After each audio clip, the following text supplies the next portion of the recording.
Dear congregation, in many conversations, especially with our older parishioners, I have heard this question in the last couple of months. What do you think about the war in Ukraine? Isn't it bad? I think for many of this generation especially, the images they see about it every day in the news bring up their own memories, or the stories their parents or their family members told them about the war. Hate, suffering and pain, war, torture and injury, death and grief. These are the themes that jump out at us from the news every day. This is all well known to us, so nothing new under the sun, as the preacher says in the Bible. No, not much new, you might say. The story of Jesus' suffering and death that we have just heard could be seamlessly integrated into this stream of bad news we hear every day. One can underlay the whole thing with images that make the cruelty of human action vivid. What people are capable of, what people can do to each other in their own anger, in the pursuit of a supposedly just cause, in obedience to state authority, or even worse, like they think they have the command from God himself. Unfortunately, there is still a lot of evidence of this happening in the world today. But what are we as Christians to do in the face of this? When we listen to the TV and the radio, we often feel powerless or sad. And I have to confess, oftentimes I don't even want to turn it on anymore because it's really depressing at times. But today, on Good Friday, we take heart together and we look at what is. Because the unspeakable suffering of an individual, the suffering of Christ, is at the center of our service. And in him, we remember the torture and the cruel death of an innocent person, an event that is repeated many times over today. We do this to express our sympathy not only with Jesus, but also with all the people who have to endure similar pain today. And we also seek comfort in the fact that God went down himself into the deepest depths of human cruelty to save us. We can find these both sentiments in the names we give this special day in the church. This just dawned on me yesterday when I was preparing for the service, because in German, the name for this day is Karfreitag.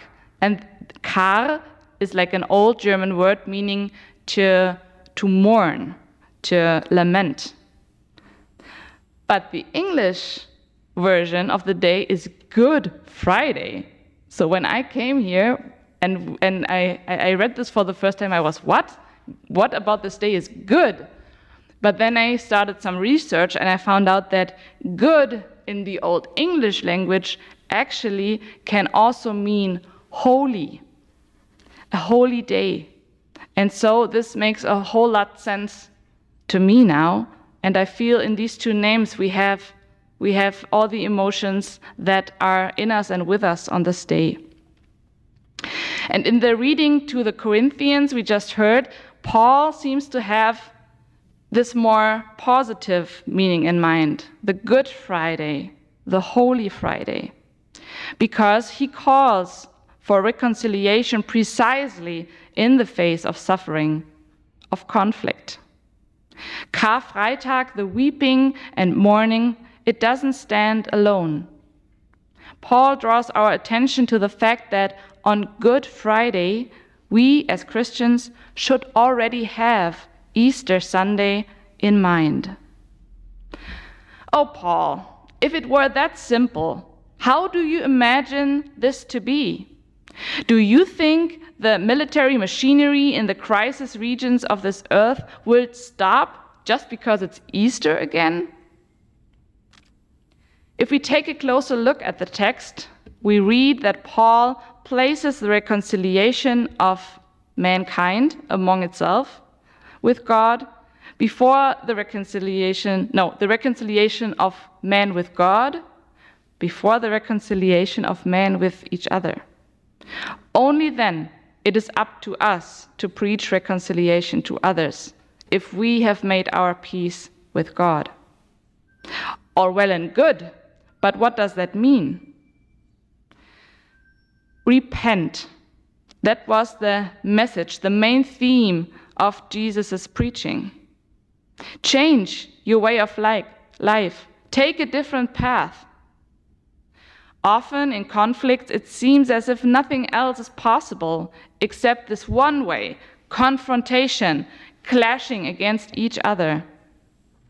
Jesus says there is another way. And Paul chimes in and says, the old has passed away. Everything has become new. That's nice to hear, but I wonder how? How is this new thing going to come?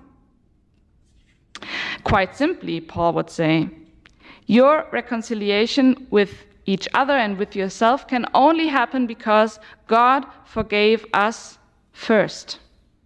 He has gone ahead. Now it is up to us to accept this gift.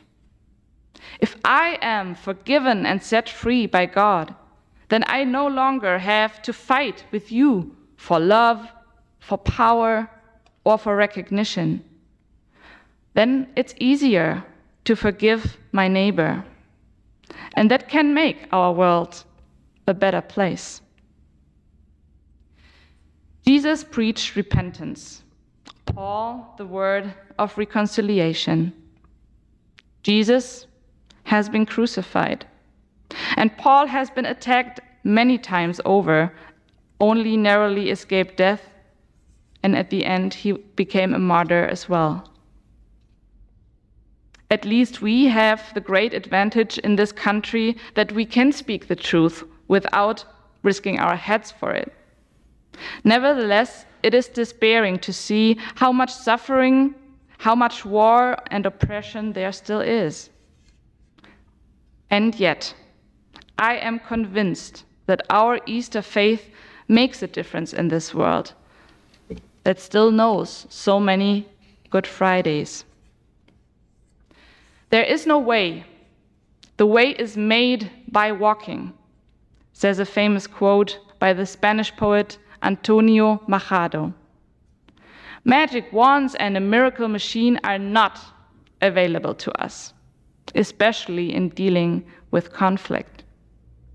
But God assures us that a way will open up in our personal lives and also in the world around us, no matter how hopeless the circumstances may seem. And He calls us His ambassadors.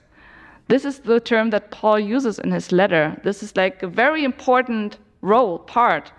We are His ambassadors, and we need to go forward, step by step, carrying that torch of hope, following the path to peace with ourselves and others. And while on that path, it is very important that we remind each other with stories where reconciliation has happened, that we not let the news have the last word, that we tell these stories of how people made peace with themselves or with each other. Who would have thought, for example, that during the Second World War, that after French and Germans, Polish people and Germans would once again be able to meet in a peaceful way. But with time and the commitment of many peacemakers, it finally happened and made it clear there is no alternative to reconciliation, even if the path is a long one. And I'm sure in this room today are many stories of how reconciliation happened in your own lives, in your families, also in this congregation. I mean, I have only been here 1.5 years, but I think in 50 years, there might have been some moments where there was a little bit of conflict and people were not seeing eye to eye about certain things. And so I wonder, do you remember any of these situations and what was your part in it? Could you perhaps even help to solve it? As Christians, we trust that we can find and walk the path to peace with God's help. And today, on Good Friday, we have the opportunity to pray for areas in our life, in our community, that need forgiveness and reconciliation still. Today is the day for Kara, for lament, while at the same time, we call on God's healing and helping presence in the midst of all that is not right yet. And the peace of God, which surpasses our understanding, keep our hearts and our minds in Christ Jesus. Amen.